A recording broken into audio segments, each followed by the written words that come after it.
Hey everyone, how you doing today? Seth, it's good to see you. Good to be with you, David. So today we are excited to have Seth here from Eat the Change. As you know, Need Working, we've been doing these live broadcasts, and we're excited today to be a part of what you got going on. And Need Working, we call this the hot potato sessions. So basically, a hot potato session is when we get experts that come in and tell us a little bit about what you do and your insight and how you can help others. So, if you don't necessarily know what the situation is with a need and how people can help you, we call it a hot potato.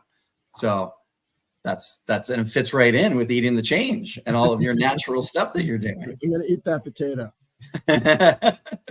So tell us about yourself. So Eat the Change, like you had started Eat the Change how many years ago? We started in 2020, actually right in the middle of the pandemic. I had finished up my time with Honest Tea, and I was transitioned my role at Beyond Meat from executive chair to chair of the board. So I was looking to create a new planet-friendly food company. And our initial focus was snacks. We had a line of mushroom jerky, and then we had a carrot snack.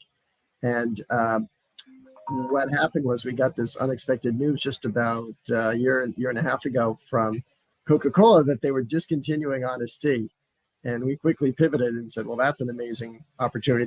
That's also a planet-friendly food. And so we expanded now. So now our primary product lines are carrot chews and the Just Iced Tea. And we have actually just exited the mushroom jerky business that for us didn't reach the scale we wanted it to. Gotcha. Yeah, it's. Do you have products that you, when you look at like the scale of side of it, do you pull off the shelves or do you put back on? Do you have any more coming up that you're going to replace it with? Oh, well, we're thrilled with the Just Iced Tea. The response to that has been really surprising, overwhelmingly positive. So, that's certainly what we're focused on. It's quickly replaced a lot of the volume that Honest Tea had, and we're just getting started there. And it is, already the top selling tea in the natural channel and at Whole Foods. And so lots of space for expansion with that brand. Well, and I have plenty of it here. So it's lunchtime. Oh, good. Thank you. So hopefully people have actually brought their tea as well. That's great. I was up in New York last week and I went into a little store right off of Times Square and you guys were sitting right up on the shelf. So it was pretty cool. Oh, that's fun. That's yeah. great. So like, how does that distribution happen? Like because I know when I saw you speak last time, you talked about just Whole Foods and having shelf space in Whole Foods and how much space was missing. But how do you get from a Whole Foods to a little guy up in New York, just like in one of those, corner shops? Well, we have a great relationship with the distributor in New York. They were our distributor at Honest Tea. And so same folks, they love the brand. And so when they knew we were getting back into it, they said, let's go, let's get, and they have been really, I've been partners with that. It's called Big Geyser. And I've been partners with that organization for over, 20 years. So they are longstanding partners, and they New York is a super strong iced tea market. And they know what to do with it, and they were ready to go. Oh, that's amazing. That's so cool. So with that, like with the distribution side of it, you're all over the country now, or is it like East Coast? We're all over the country in the natural foods channel. I Okay. would say we're just getting started in expanding beyond that. So that's just happening now, and that's because we've basically been on the market for just about 1 year. We went first to the channel we knew would be most immediately welcoming. And frankly, the channel that had a big void, because when Honest Tea got discontinued, there was literally shelves that needed to be filled. And so we were very happy to bring in Just Iced Tea, get it done. That's awesome. Yeah. I remember reading your post on LinkedIn about it when Coca Cola decided to just shutter it. And I mean, the passion that you had for it, it's your baby, and it's we called your baby ugly. It was a real blow. We were all, not just me, but all the network of employees and families that had been building that brand were just so sad. Not to mention the folks in the supply chain, the tea gardens, who were really economically worried about their future. And so I'd say there was about a week of sadness. And then the next week turned into resolve and inspiration. So let's go. Let's get this. Let's go after it. And so that happened on I got the news May 23rd about Honesty being discontinued. This is last year. On June 6th, we decided to get back into the market. And by September 6th, fully 90 days later, we were selling our first bottle of tea in New York City. That's crazy. It's so fast. And I guess because you've been through it before, you had all the experience to do it. We had the whole supply chain. We had the team ready to go. So awesome. It wasn't from starting from total scratch there. Yeah, and you had mentioned, and I love, I'm a brand guy. I love talking about brands, and I like the logo that you guys have. Yeah. Like, explain that to me. Explain, because it's not a yin and a yang. It's like, it looks like you got the ocean and the sun. Like, what is the logo? Yeah, it is something we created because we started with this perspective. Eat the Change was all about eating in harmony with the planet, right? It's all about finding balance so that what we eat can nourish ourselves, but also nourish the planet. And so we worked to create a design, and it's evocative of yin and yang, and it has a little bit of that, but it's more than that. And so it's sort of the idea of the sea and sky and land all in harmony. Some people look at it and think of it as a wave of change, that's sort of what it represents. Other people look at it and think of it as as sort of an infant, with incredible potential. Other people see it as a smile. So it's intentionally not too super defined. It's really more how you interpret it. Yeah, no, it's awesome. I think it's a great way to do it. And then it's funny because I went to DC Startup Week, and I wear this shirt everywhere, and I think people think it's ridiculous. I believe people probably think it's ridiculous that I wear a Need Working shirt. But what's amazing is how many people came up to me and recognized me from things that I did a year ago. Whether it was in Anacostia or whether it was in downtown Baltimore, people are like, "Oh, I know you. I know the shirt." So the brand is so important. Yeah, for sure. And so talk about the tea itself. So Just Iced Tea, the name itself, you told a funny story at Be More Bold. And I don't know if you want to share that and how you came up with that name too for the product. Sure. Well, so there were three things we couldn't do when we decided to launch this brand. We couldn't call it Honest Tea because Coca Cola still had the name, and they have Honest Kids, which is still growing, so they held on to that. We couldn't use the phrase just a tad sweet. That was a phrase that we had trademarked with Honest Tea. And then we couldn't sign the label Seth and Barry. And so we had to find replacements for all of those things. Well, the last one was easiest because in this case, my co-founder and Eat the Change is Spike Mendelson, and my co-founder from Honest Tea, Barry Nelbuff, is on our board. So we just signed it Seth, Spike, and Barry. That was easy. And then we had to find solutions for the others. So over the weekend, we got that when we decided to go into the business, Barry and I did a lot of brainstorming about names, and we had everything from Tea Lovers Company to Integra Tea.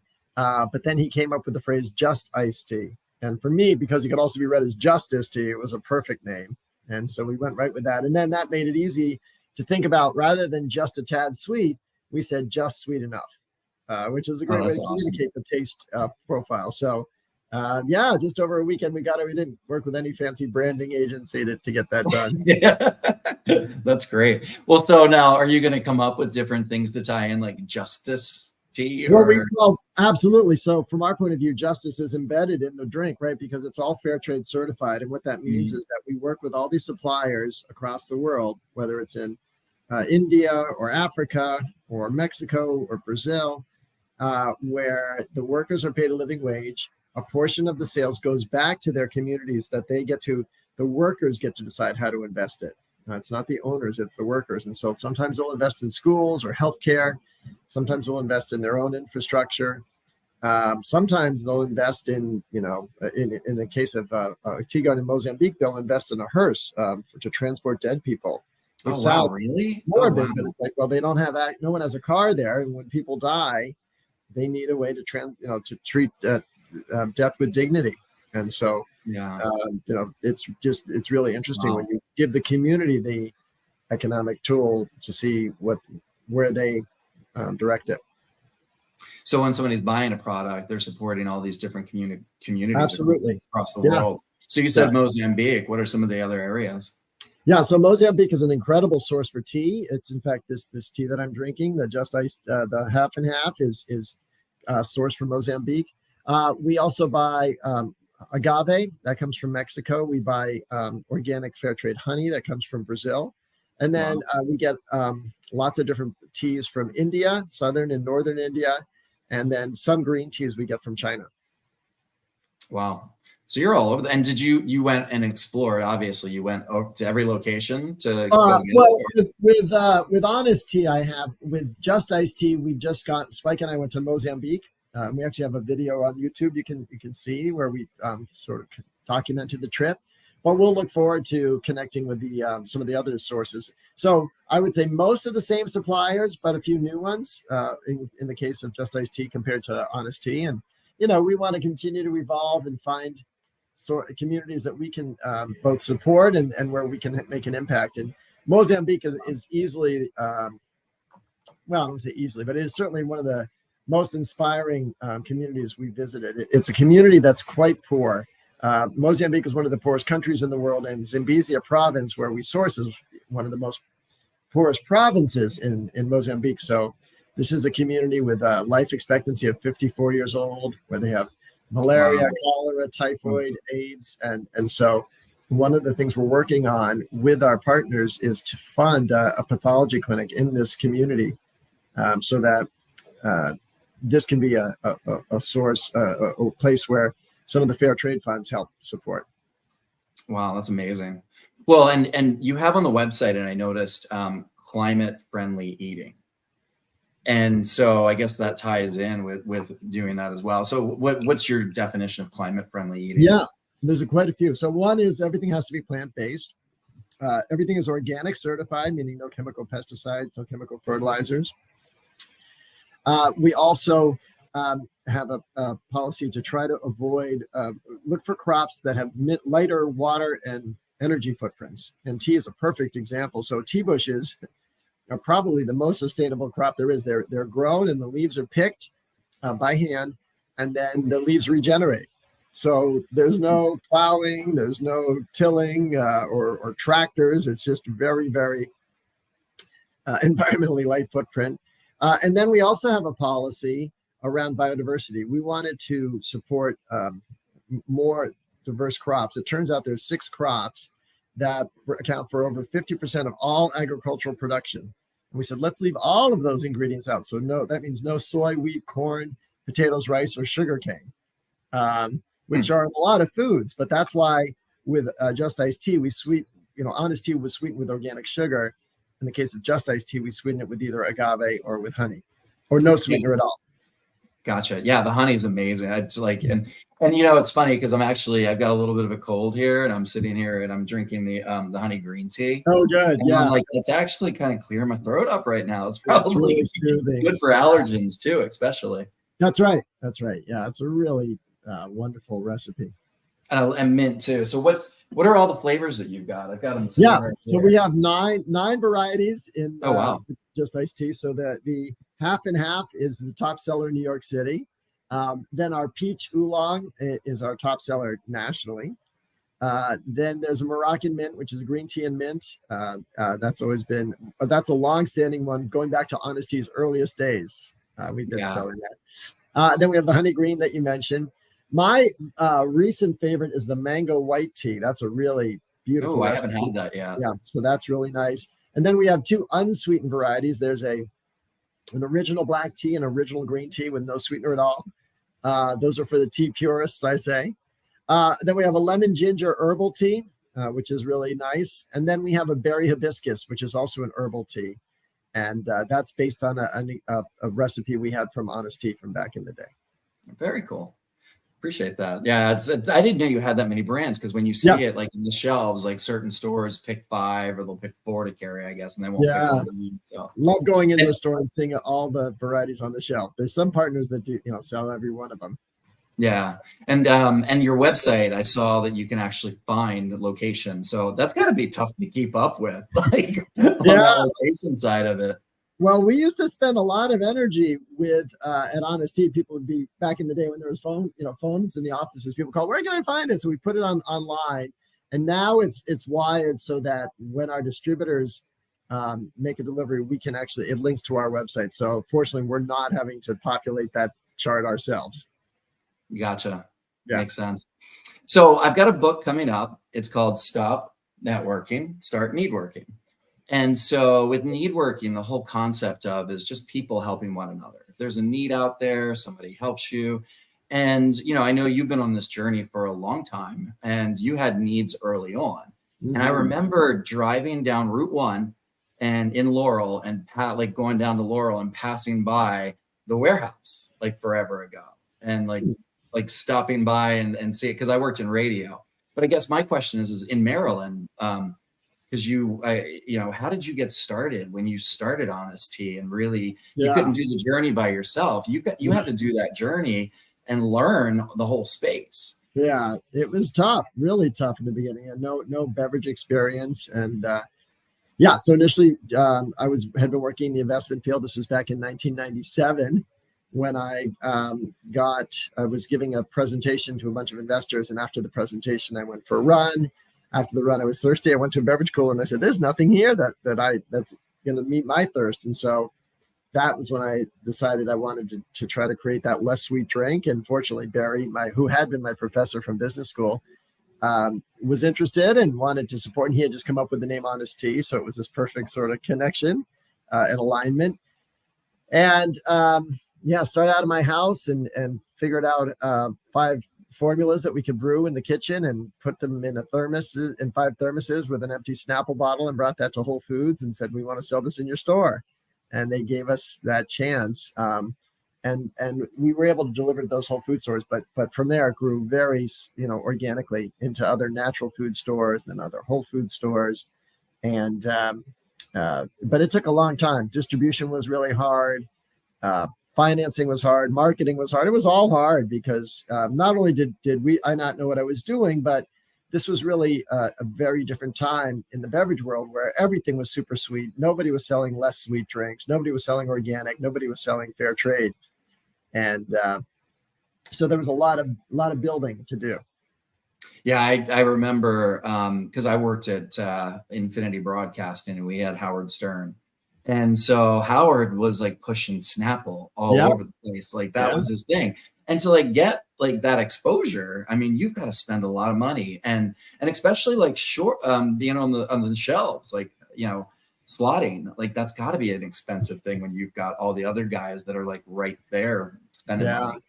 It's funny when we started, we didn't spend much because we didn't have much. And so we didn't do any of that kind of marketing. Our marketing was just giving out samples. This time around, we are spending more money because we're growing more quickly. So just to get to the shelves. So it's definitely more expensive to build a brand these days. But the world also doesn't have the, I'd say, the patience for a small brand growing slowly. Like it's much harder to make it work. So even though it's taking more money, it is growing quickly. And I feel like that is the right strategy for how to grow, I'd say today. Yeah, it's a lot different. It's funny that you talk about your advertising in the past. I actually talked to you like forever ago and asked about spending money on ads, and you said no. I mean, but that was it back then because you were doing the sampling and you didn't spend money in local radio on that side of it. And also because, especially then, you're selling a product people have never tasted. So I can tell you about it on the radio, but if you taste it, you'll understand what I'm talking about. If I tell you about it, it's just harder. And we also did not have enough distribution for it to really make sense. Someone might hear about it on the radio, but then they go to a 7-Eleven or another convenience store that they can't find it. So it just, we didn't have that ubiquity of distribution for it to make sense. Yeah, no, it makes sense. So in the book, I actually mention you as a matter of fact. Oh, nice. And I talk about reciprocity because really it's Maslow's hierarchy of needs, meeting networking. And one of the things that we talk about is self-actualization.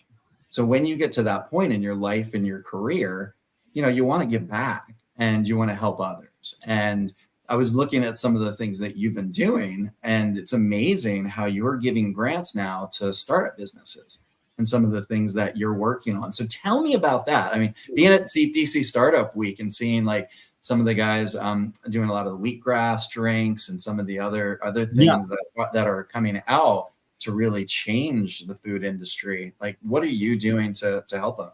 Yeah. So just to clarify, we have been giving grants to nonprofits that are involved in promoting planet-friendly diets. So we've done that. We had a program called Eat the Change Impact, and over the previous 3 years, had given out over $1 million to different nonprofits around the country focused on democratizing planet-friendly diets. Wow. Separately, I will occasionally, or I did occasionally make investments in startup companies. The change now is that now that I'm in the startup company, not that I'm not interested in supporting those companies, but I'm hyper focused on building this one, my own company. So I just don't have the bandwidth to be out there talking to entrepreneurs and, really being an effective investor. So at least for now, I've got to kind of retrench and rebuild this brand. And then once I do, hopefully I'll have the chance to go back out and invest in others. But, you can't do too many things at once, or you can, but you can't do them well. And so I need to make sure I'm doing well with the business I'm committed to. Yeah, no, I understand that completely. But telling your story and getting out there, talking to these guys and giving your time, I mean, that's really crucial. Always happy to do that. Yeah, and we wrote a book, I guess 10 years ago now, called Mission in a Bottle. It was all about how we built Honest Tea and the play-by-play. It's a guidebook, because we even talk about how we raised money, how we structured the equity and the warrants for the founders. We talked about our marketing and our whole approach to sales and brand building, and so it's become a really valuable tool for people interested in launching a mission-based brand. Oh, that's awesome. We'll have to put that up in the chats and when we repost this to everybody, we'll put the link up, and then we'll put the video up also. I should also mention it's a comic book, which makes it more really? Yeah, it's an engaging read. It's fun. Oh, that's cool. That's awesome. Yeah. Well, so talking about needs, is there anything that you need now that we can help you with? That's the community. Well, I appreciate that. I think for us, it's all about growing our brand and distribution. So certainly anyone who has a store or a e-commerce channel or a route to connecting with consumers, we welcome that. We want to spread our brand. So we are in that growth phase. We want to get onto the shelf. We want to get in front of consumers, or in restaurants as well. Now's the time for us to be building that brand and, expanding awareness and access of the product. Awesome. Well, it's a great brand. So thank you. I enjoy it. So, any last missions that you've got coming up for the rest of the year, next year? What's your primary goal? No, for now. So we do have this carrot snack we're really excited about. It's a chewy carrot, like it's basically can be a replacement for fruit chews. So it's a much healthier version of a kid's snack. We're really excited we have redesigned that package. It'll be hitting stores, especially in Whole Foods and Giant, over the next few months. So we're really excited for that product. We think it's got a lot of potential, and hope people will spread that, and of course spread the tea as well. So lots to grow with what we've just put into the market. Awesome. Well, it was good talking to you today. I really, really appreciate the time, and I'm sure our audience will be excited about it. So thanks, Seth, David. I'll talk to you soon. All right. Thanks. Take care. You too. Bye-bye. Right.